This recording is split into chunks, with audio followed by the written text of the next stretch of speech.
Hello, welcome.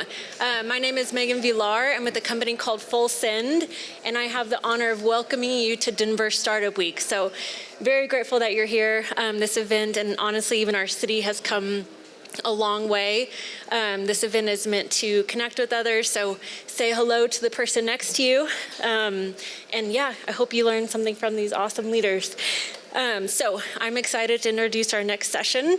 With that, growing from $0 to $1 million. And we have David Secunda and Alex Raymond. Take it away. Thank you, Megan. Thanks. Good afternoon, everybody. If you were at the last session, you probably heard, so first of all, that session was great, but you probably heard that question about like, what are 3 really tactical things I need to do about my accounting right now? That is none of what we are going to be talking about here today. We are talking about what it means to be an entrepreneur and build a business and go through the ups and downs and ins and outs and peaks and valleys and all the inevitable stresses that come with building a company. And we picked this milestone, $1 million, because it's a big deal, and it's not a big deal, as we'll talk about in a second. Only 4% of companies make it to $1 million. So if you get this far, you're in very rare air. But today we're all going to be talking about the inner journey. So what it means on the inside. We're not doing sales tips, we're not doing marketing, we're not doing go-to-market or anything like that. We're doing, who do I become as an entrepreneur? Who am I becoming as I'm building my business? I'd like to very quickly introduce us, and then we're going to jump straight in. Dave, why don't we start with you? Introduce yourself. Dave Secunda, please. Thanks.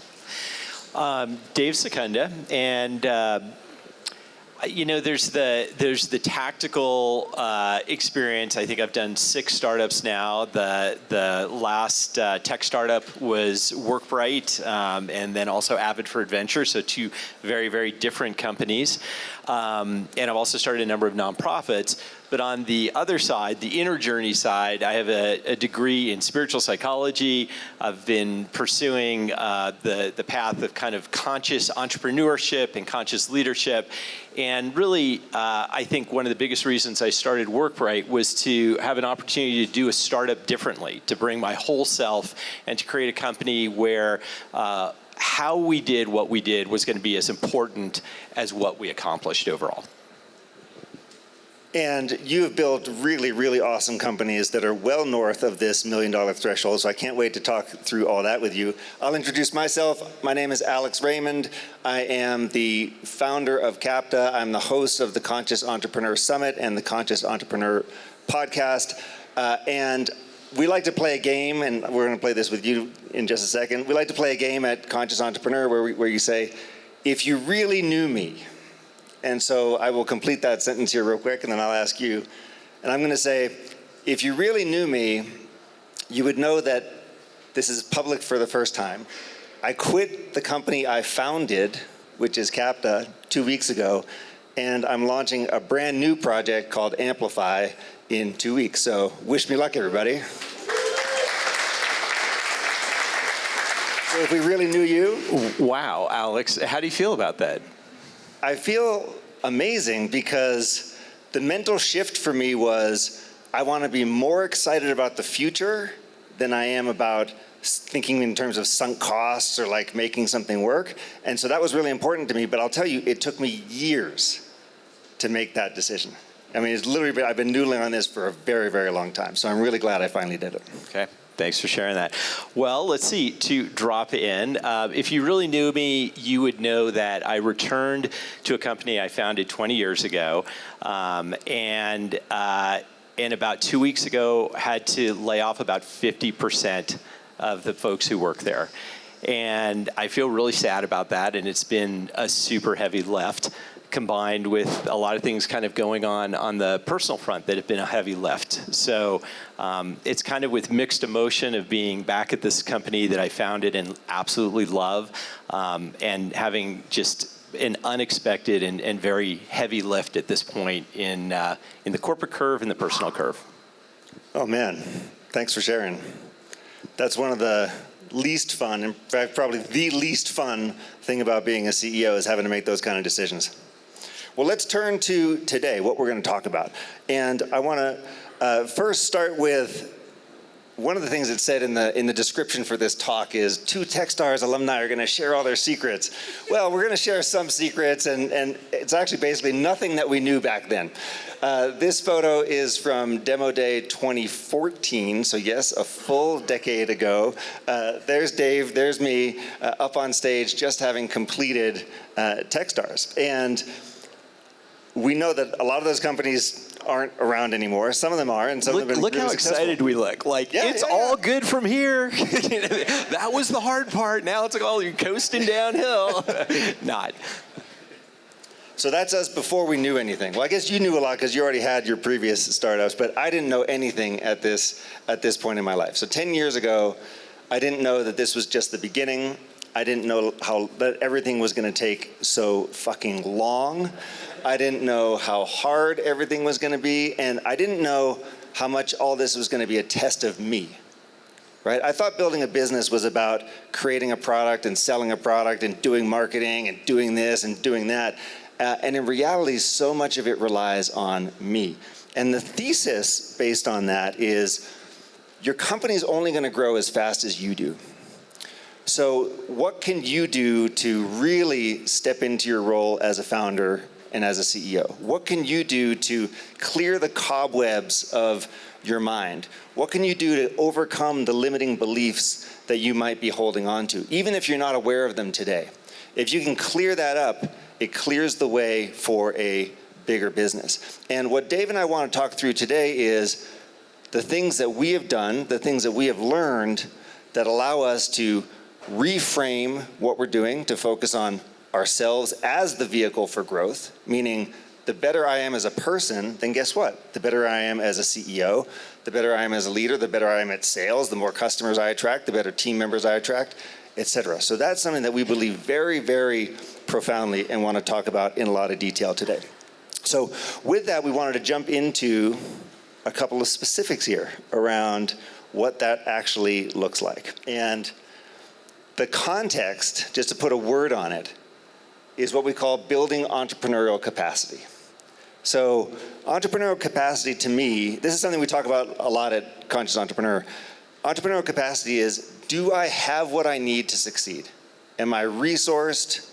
Do I have the right mindset? Do I have the right physical health? Do I have the right relationship health, spiritual health, emotional health, whatever it is, to be my best self? That's really what we're trying to get at. Am I at the correct level of entrepreneurial capacity? And it sounds easy, and a lot of people see this slide and they're like, yeah, I am all set. And then we realize it's a big, big, long journey. What are your thoughts on your view for building entrepreneurial capacity? Well, in some ways, it's about clearing this personal cache you have about what your company is. And really, so many of us, myself included, go forward thinking that the thing that we're doing is the product. And really, this idea that you are the product, that your company will succeed as you succeed and grow, is a pretty big reframe, and it's highly aligned with that capacity. So a lot of times entrepreneurs will not take good care of themselves because they're taking care of the company or the product, or it's so important to grow this thing. But to kind of reframe that it is of critical importance to bring yourself along for that ride in order to bring that capacity forward for your company, to be the best that you can be, to invest in yourself in that same way that others are investing in you, and thus the growth of the company. So you started off, when we decided to plan this session, you started off by saying, we were brainstorming, what do we want to talk about here today, and like what are the things that people really need to understand around a business? And the first one that came to your mind was commitment and grit. Yeah, so it is a quick reminder too, looking at that Techstars picture and realizing how many companies aren't around today. And we were actually just talking about one of these on the way down here today, and we were saying, well, why isn't it here? And I felt like it was really Not that it was not an amazing idea or a great product. In fact, I wrote a check. I was an investor in the company, and they went away, and I felt like it was primarily due to a lack of grit overall. So for me, I think I'll share a story with you that kind of goes back to something that comes forward for me. So when I was 16, I grew up in LA with a single mom, and I was an indoor kid, and I developed a fascination with rock climbing. And it was a big push for my mom, but she felt like this was clearly a developing passion, and the safe thing to do would be to get me a climbing lesson. And so she basically set it up for me to go to Yosemite and work with a guide for a few days in Yosemite. And on the last day, I had not been there before. On the last day, we drove from Tuolumne Meadows into Yosemite Valley. How many people have been to Yosemite Valley? Raise your hand. Okay, like you can kind of reflect back on it and feel that awe of what it's like to drive into Yosemite Valley. For me, it was the same thing. Like the sheer size of these monoliths of rock are just incredible. So we drive in, and we're driving up to El Capitan, this amazing rock, and I just am just so impressed with the size. And then we drive around the meadow, and we stop in front of it, and we get out of the car, and we sit down in the meadow, and then he starts pointing out the climbers on the route. And once again, I am taken aback because I realize again the actual scale of this rock. And so we're talking about this, and he's pointing out the routes and the various climbers that are on there. And two climbers come walking up to us, or walking past us, who had clearly just come down. And he says, hey, what'd you guys come off of? And they say, well, we just came off of the nose. And he goes, oh, wow, fantastic. How'd it go? And they said, well, and I to reveal my age, so I'm 61. This was way back, 70s, maybe 80s, early 80s, late 70s. So they said, well, frankly, we bailed off. And it was just like day after day nailing. This is back in the day when we were nailing as opposed to using clean climbing techniques. And, by the third day, we were just felt like, man, we were just kind of bored, and we went down. And the guide I was with, his name's Lonnie, he's just kind of nodded, and he said, yeah, I hear you. And they bantered back and forth, and then they went away. And he sat there in silence for about 2 minutes. And I, as a 16-year-old kid, just kept looking up at the rock. And then he looks at me like right in the eyes, like right out of a movie or something. He goes, Dave, at some point in the future, you're going to be on that rock. And I think it's going to be sooner than you think. He goes, there's going to be 1,000 reasons to turn around. And there's only going to be one reason to continue. And that is your commitment. And I'm like, yeah, whatever. It went in one ear, it went out the other, didn't even land with me. But 2 years later, I was on El Cap, and I was on the nose, and woke up the second day, and this huge storm moved in. And I literally woke up in my sleeping bag, and I looked at my partner, and I was like, I guess we got to bail. This looks like stormy weather, metaphorically and actually. And it was like a little cherub appeared on my shoulder, and this guy, Lonnie Johnson, pops up, and he goes, it's only your commitment, And I was like, whoa. And literally, I said, okay, well, I rethought about it. I said, let's sit it out for a day. I think we have enough food if we ration our food and water. We waited a day, and the weather cleared, and we went on, and we summited. And that learning has stayed with me through every aspect of life, but especially the corporate journey. Like, there are many stormy days. There are many, many stormy days. And the ability to weather through the storm is the difference between those who go on and those who turn around and go back.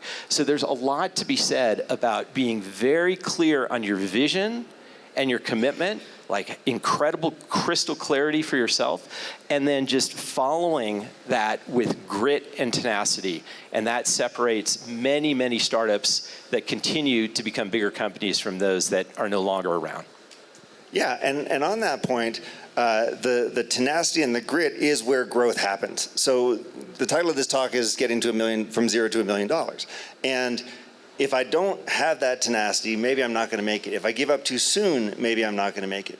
So we know that you've got to stay in this for the long run in order to get those benefits. I'll share at CAPTA, it took us basically 8 years, 7 years to get to $1 million. That is a long time, right? So we're sitting there trying to figure this stuff out every step of the way. And if we had given up at whatever, 200, 300, 500, whatever, we would not have made it. And just continuing to iterate and to have the fortitude to continue. But I want to now ask you the flip side of this question, which is the should I stay or should I go question that comes up all the time as an entrepreneur, right? Like, why am I doing this, right? Like, geez, who thought this was a good idea? And all of a sudden you're 2 years in or you're 3 years in, and maybe you're not getting traction. Maybe you're not feeling energized. Maybe you're not seeing any results. How do we think about should I stay or should I go? Well, I mean, I think in some ways, should I stay or should I go is a little bit too much of a binary decision. Okay. And I think it really is more about how do I proceed forward. And so the reason I say it's less binary is because so much in the startup world, we have this mentality of I succeed or I fail. I close the doors or I keep the doors open. I hit $1 million or I don't hit $1 million. It's totally binary. Totally binary. And those are just made up fucking things. You know, it's like we titled this thing, we made up $1 million, 0 to $1 million. We could have said 0 to 100, 0 to 1,000, 0 to 10,000. It's like we set these very, very arbitrary things. And so I think part of this is like there is no, you can never leave the game. You might leave the company you're doing, standing on the shoulders of the learning that you've gotten and go on to your next thing.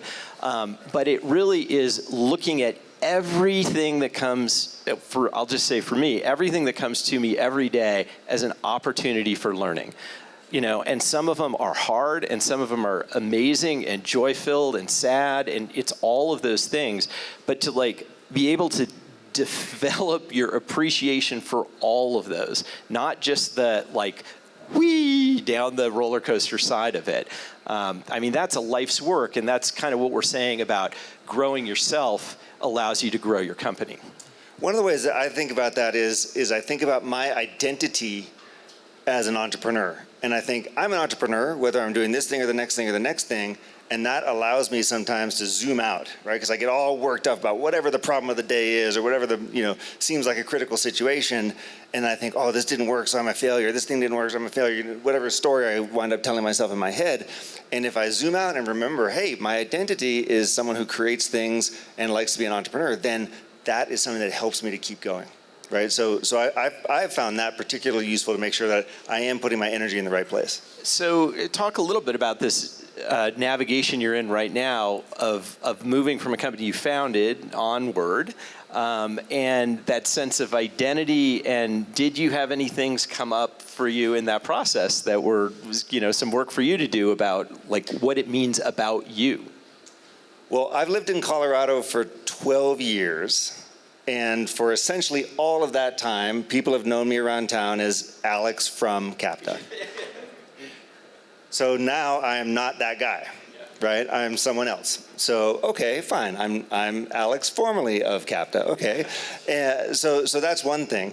And so that was an interesting mental, sort of reframe that I needed to be doing there. But here's what was really happening for me was, and some of this is related to that current discussion in the world about founder mode versus manager mode. I happen to operate a lot better at the early stage of a company. I like that part. It gives me energy. I like being creative in that way. When a company gets to the point where, hey, we're moving, things are working, we just need to iron out some kinks, but broadly speaking, we're on the right trajectory, for me, my energy was like, ugh.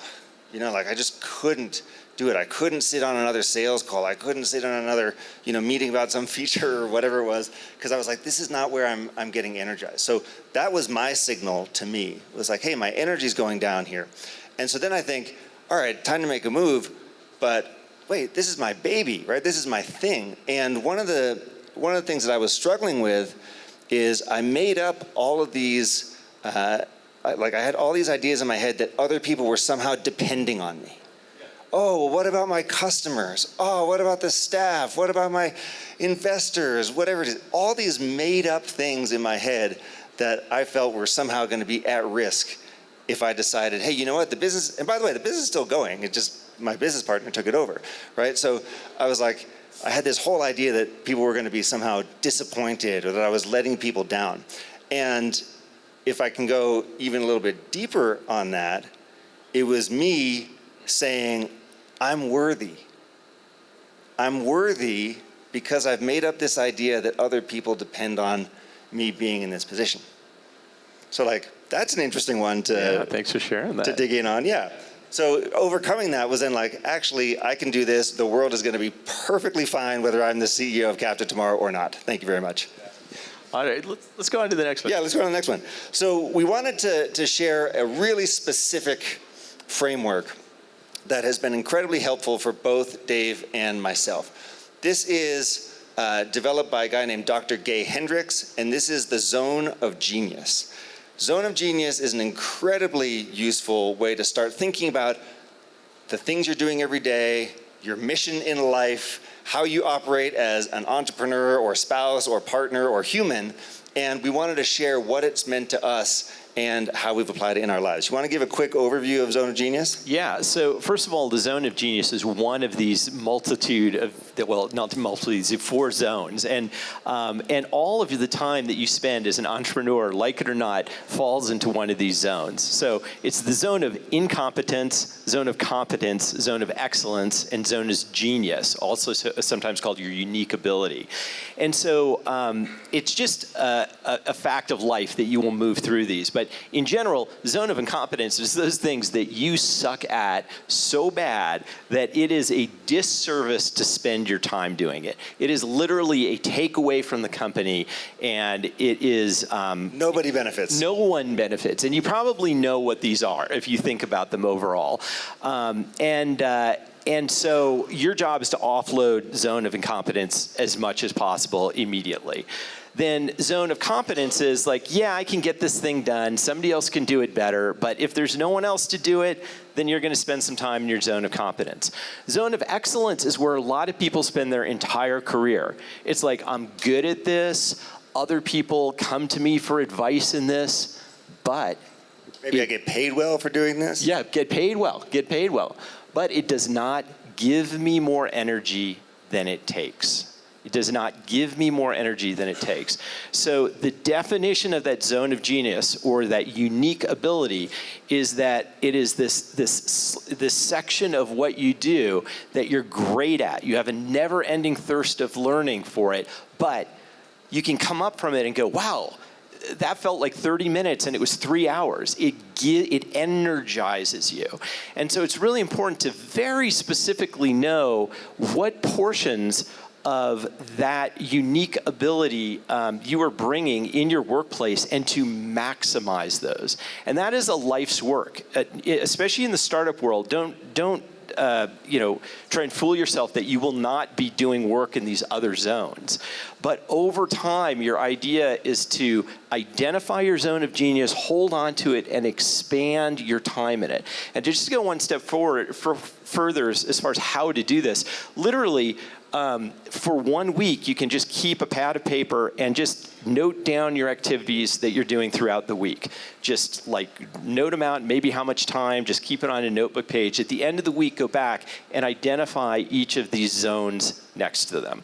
And that's a pretty good way to kind of get an inventory of where you're at. And as far as your zone of genius, you probably know what they are to look at those activities that bring you energy, but a really good thing to do is, write an email out to 10 colleagues, some people you work with, some mentors, some friends, and just say, I'm trying to kind of unearth my zone of genius. What do you see in me as my unique ability? And then look at the commonality that comes back from those to reflect back at you what other people see as well.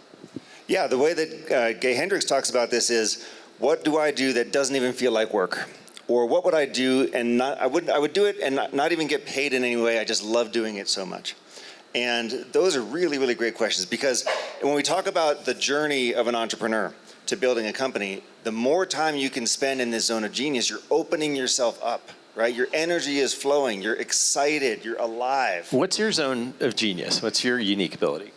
My zone of genius is Well, I've got a couple, but one of them is kind of dorky. I really like planning trips for me and my wife. Oh, excellent. I literally, I could do it all the time. My wife's like, she's like, just don't do that anymore. Just be here now. And I'm like, but we go do this, that, and the other. But all that leads to this motivation that I have, which is helping others grow and finding new experiences. So that's actually the zone of genius, is tapping into new experiences, but somehow I get even more energized when I'm doing it with people. Right? So it's not just learning for myself, it's like seeing other people go through this. So that's something that came up for me. And it feeds to me being an Enneagram 5, which is the investigator. So I always want to like figure stuff out. And it also kind of feeds into my love language is acts of service. So I like to help other people along the way. What's yours? Well, thanks for sharing that. I have a trip coming up that I could use your help on also. I'm like, yeah.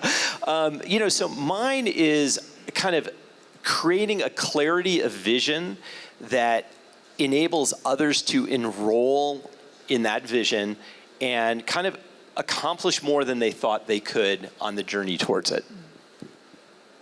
What does that look like? So what are you doing when you're doing that? So, one of the things I said early on when I was talking about this, like the crispness of your vision is critical. I just want to come back to that. Like if your vision is muddy, it's muddy for everyone. And so, I personally spend a lot of time on vision, and that I break down even when I'm doing a new project. I will create an ideal scene for that project. I will create a vision for that project where I am literally writing, I'm putting myself into the future of the completion of that project or a new company or whatever it may be, and I'm writing in present tense. And I'm doing it far out enough that I don't have to, it only has to be 50% believable. I'm just like, I don't know how I'm going to get there, but this is where I'm going to be.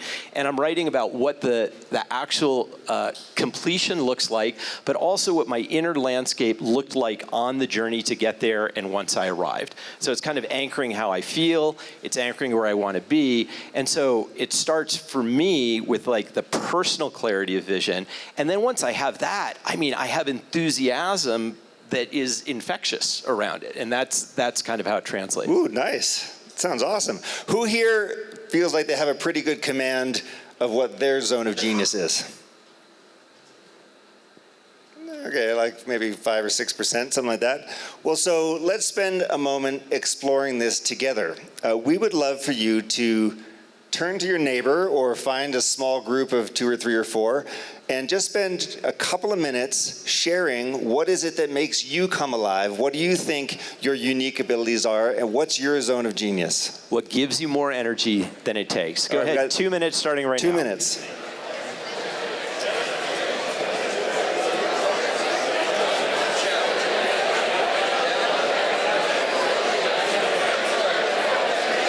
Bring it to conclusion, everyone.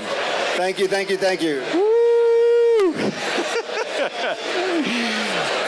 So everyone, when you return... Can somebody whistle? All right, so guys, when you return from today... Oh, yeah, there you go, there you go, there you go, there you go, there you go.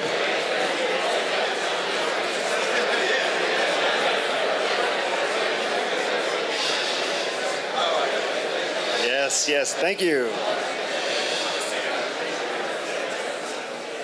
Should we get a couple examples? Yeah, so this one of the things I do is run a summer camp. This is called the Quiet Coyote. Quiet Coyote. Yeah, let's get a couple.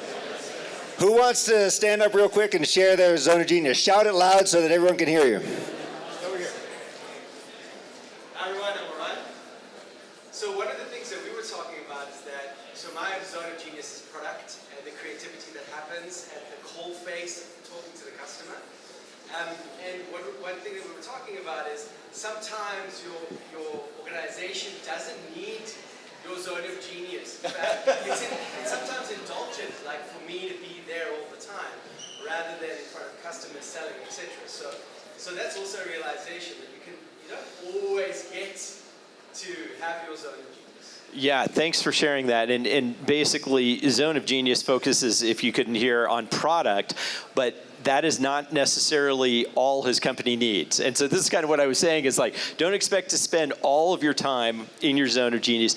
Carve out a little bit of it. If you can spend, an X% and expand that over time, that's a life's work. Who else has one?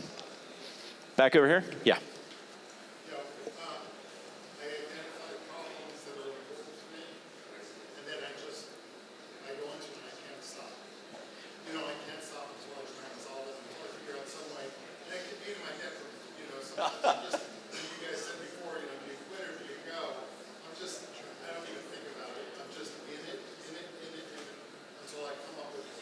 Got it.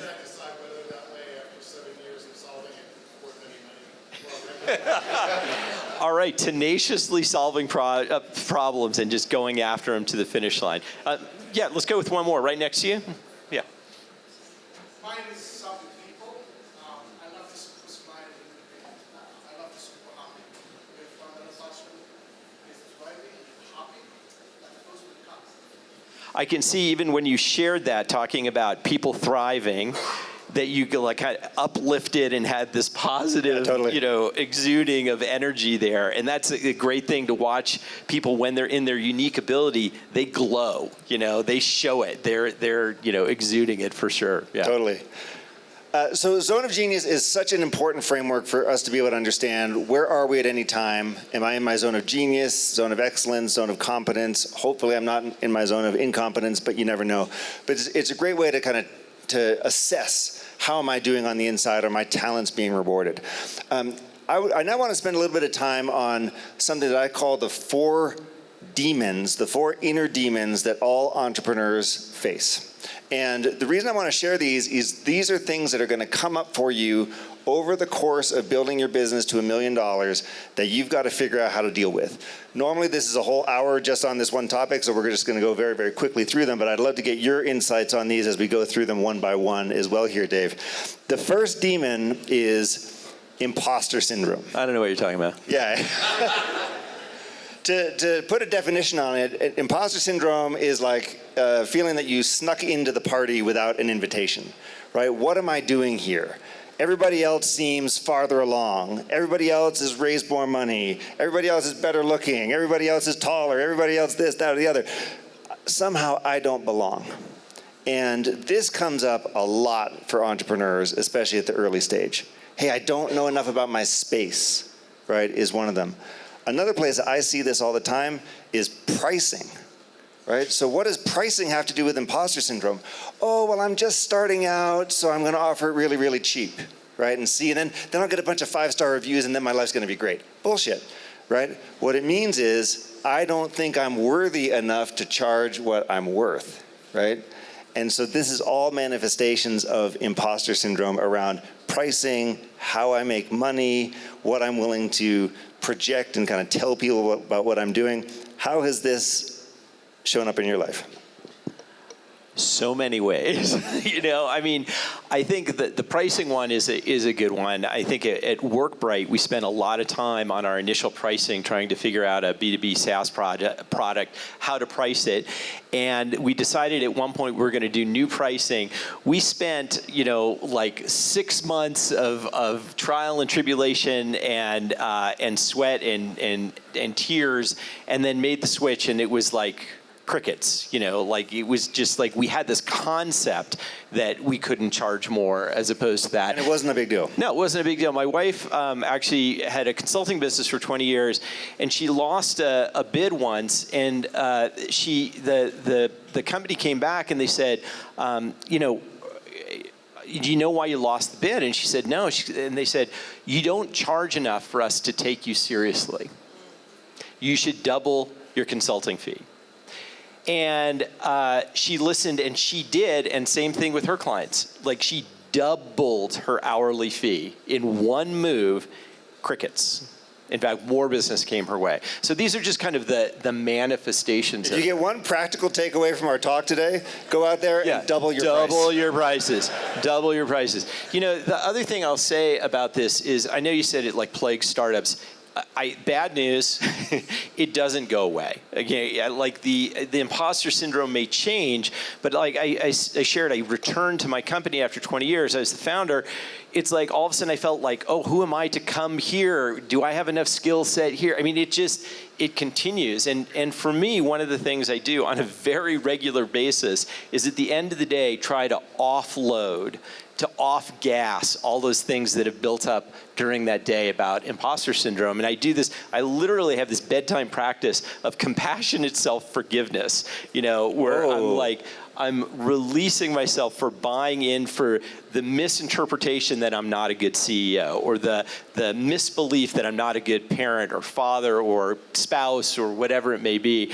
So before I go to bed, I can just literally put those things that have built up during the day to rest as well, because they just are feelings. They're just this whole imposter syndrome. It holds you back.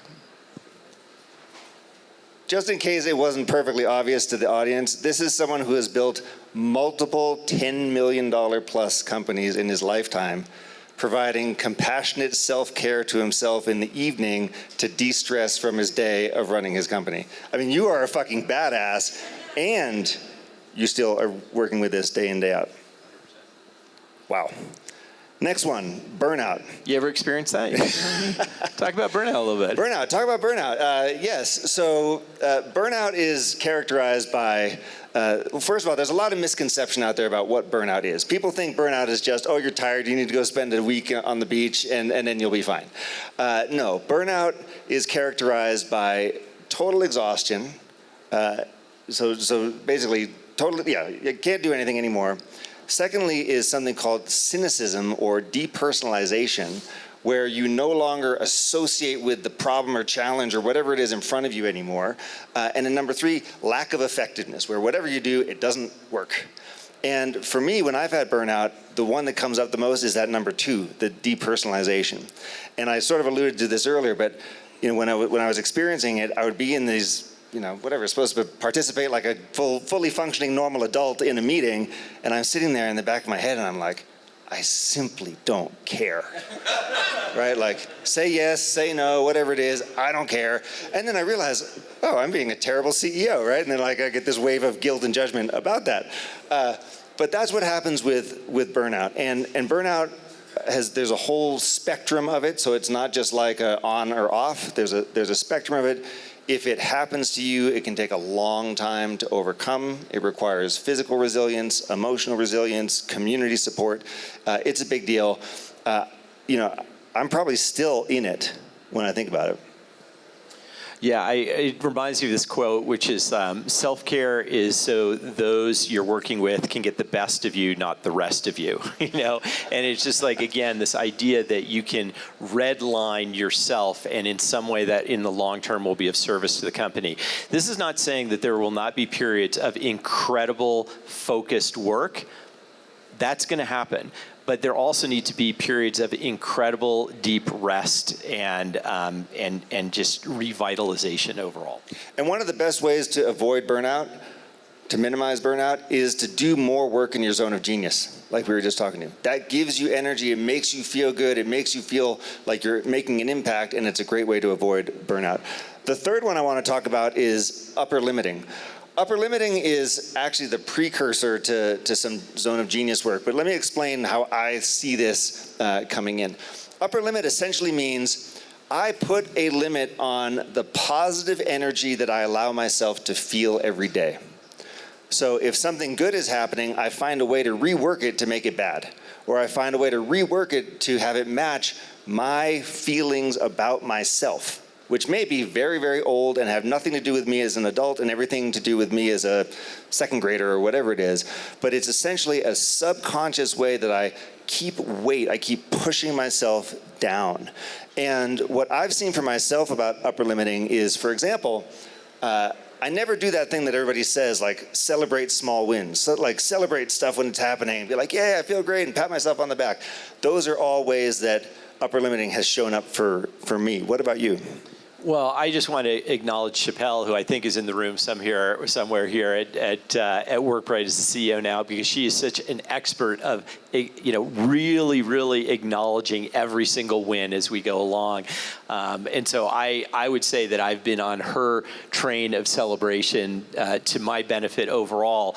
It sometimes is that the startup pace moves so quickly that by the time you're celebrating, you're like, is it still relevant? The answer is yes. Like at WorkBright recently, the shirts of hitting a particular milestone or the gifts of hitting a particular milestone were coming out just as the next milestone was being hit. Doesn't freaking matter. Go celebrate. Go take that time, acknowledge people, and acknowledge yourself. That is really important in this one as well. The last one I want to mention is struggle mindset. This is the idea that everything has to be difficult in order to be worthwhile. So if I didn't suffer, if I don't have blood on my knuckles, if I haven't been like in some gigantic effort to do something, it wasn't worth it. And it's a way of self-punishment, actually. So it's a way of really reducing one's own energy or making you more about the output of your work. Personally, I've got this in my family. I've got a family story, right? The family story goes, your grandfather came over here from Ireland when he was 19 years old on a boat, and he never saw his mother again, and he worked in the power plant in Springfield, Massachusetts, and all this kind of stuff, which basically means he was worthy because he suffered and because he struggled. So that's been deeply implanted in me. Do you have any fun stories like that? Well, what comes to mind is, as I shared, one of the companies I run is a summer camp company. And when I share that with people, immediately they say, wow, that sounds like fun. And, and inside, I have this whole dialogue about it. Yeah, but it's a business. It's a big business. It's lots of moving pieces. And now I realize I should just go, yeah, it's fucking fun. It's great. I love it. And it is true. It's an amazing business to be in overall. And I'm lucky to have the opportunity to do it. So, I think it's like I listen to my own tapes, my own CDs in my mind about that as well. So that was 4 things that we wanted to share very quickly, which are what I call the inner demons that all entrepreneurs face. And that was imposter syndrome, burnout, upper limiting, and struggle mindset. We'd now like to find out what's going on for you. What's blocking you? So again, please turn to your neighbor or form a small group of 3 or 4 and spend a couple of minutes on which ones of these are most alive for you. Go. Should we do Quiet Coyote?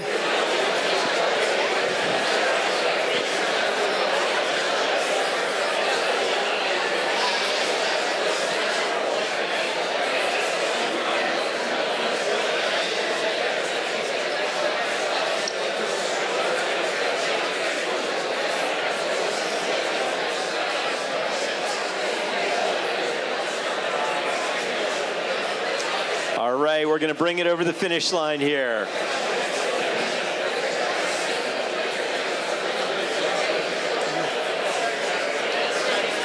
Okay. Thanks, everybody. So I hope you're leaving here today, you're leaving this discussion with a better idea of what it actually takes to build a significant business.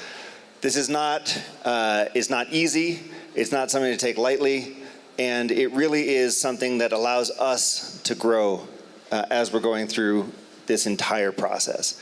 And in many ways, I've heard a lot of teachers tell me this, I've heard a lot of people tell me this, that building a company is in essence a spiritual path.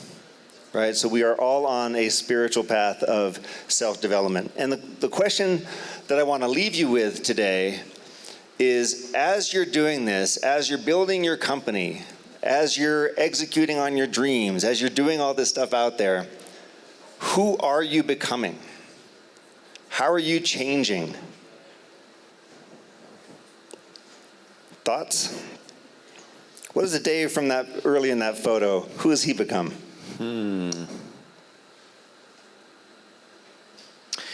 So,